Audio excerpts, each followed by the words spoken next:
Beyond the hymen, female virginity in African culture. Virginity testing is a common practice in many African cultures, as well as in countries like India and Iran. This is because virginity is often used to determine the moral standing of females. The methods for testing for virginity usually involve checking whether the hymen is intact, which might not always yield an accurate result since hymens can tear or wear down as a result of all sorts of activities and can even remain after sexual intercourse. Women or girls who are found to be virgins are considered to be pure and fit for marriage, while those who aren't are shunned in the community. Virginity can even be used to determine the value of a woman in cases where it is used as a bargaining chip for bride price. It is also seen as an indicator of a woman's self-control. In this article, we explore the different practices and customs around female virginity in different African cultures. In some African cultures, the true test of purity for young women is to jump over an ailing horse. The horse standing to its feet confirms the innocence and purity of the young woman, whilst failure of the horse to get back on its feet means the young lady is no more a virgin. Zulu, South Africa. Among the Zulu people, who primarily reside in SA's southeastern KwaZulu-Natal province, virginity testing is carried out in an official annual ceremony. First of all, the woman or girl who is to be tested is taken to an enclosed area where she lies down and opens her legs wide. The tester, usually an older woman, then sits on a grass mat and wears gloves on both hands before opening the vagina and looking inside to check if the girl's hymen is intact or if the size of the vaginal opening has been enlarged by penetration. Usually, the ladies who are to be tested are bare-chested, only donning beads on their necks and short skirts. In some cases, the tester may pour a liquid into the vagina. If one is still a virgin, it is believed that a small amount of liquid will flow into the vagina, while it will flow easily if the vagina has already been penetrated prior.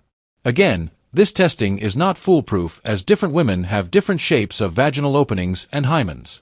Still, the practices are carried out. Ladies who are found to be virgins are celebrated with singing and dancing, and given certificates of virginity. These certificates have even been used to obtain scholarships in the municipality's controversial Maiden's Bursary Award scheme. At the testing ceremonies, older women also give teachings on what it means to be a woman. Shona, Zimbabwe. In Shona culture, when a girl who has reached puberty has sex with a boy and loses humhandara, virginity, she is believed to no longer be whole and is said to have wasted herself. On the other hand, male virginity, called hujaya, is not regarded with the same level of seriousness. Traditionally, after the wedding ceremony, the husband's aunts spread a white sheet over the bed on which the marriage is to be consummated. If the sheet is stained with blood, it indicates that the wife's hymen has just torn, and so she was a virgin at the time of marriage. Nowadays, though, couples usually spend the wedding night away from the family, so a fabric of at least 6 meters in length called jira remasunjiro is used to communicate the virginity status of the new wife. The fabric is untied and inspected by the bride's family in the presence of invited relatives and friends. If it is intact, the family rejoices, but if there is a hole in the middle of the fabric, it means the wife was not a virgin. In the former case, the husband pays mum yekamanda, a cow, as part of the bride price to the in-laws. If a son-in-law does not pay mum yekamanda, the family's reputation is sullied in the community.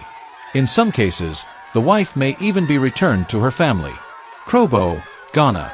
One of the main elements of the Daipo rites, practiced by the people of Odumes Krobo in eastern Ghana, is virginity testing. The traditional festival takes place in April every year and is partaken in by girls who are considered to be of marriageable age. On the first day, the girls have their heads shaved and have wrappers tied from their waist to their knee level, leaving their upper bodies exposed. This ritual signifies their transition from girlhood to womanhood. They are then paraded to the community as the initiates, called Daipo-yo. The next day, the chief priest gives the initiates a ritual bath and asks the divine for blessings for the girls. He then washes their feet with the blood of goats presented by each girl's parents, in order to drive away the spirit of barrenness. Next, the lineup of girls take turns to sit on a sacred stone 7 times. Those who sit on the stone and are stuck on it are considered to not be virgins, while those who sit on it and are able to stand up afterwards are said to be virgins. The former are immediately shunned by the community and are unlikely to attract any man from the tribe for marriage. The other aspects of the Daipo rites include a 1-week training for the initiates and a celebration of their transition into womanhood. While virginity testing has been rightfully met with a lot of backlash over the violation of women's sexual rights, it has also been of some benefit to the communities in which it is practiced. For example, the pre-colonial practice was said to be revived in South Africa in the 80s, during the HIV/AIDS epidemic. Upholding chastity in such a manner was one way the Zulu community is thought to curb the spread of the disease. Follow Stand Up for What is Right for updates from around the world.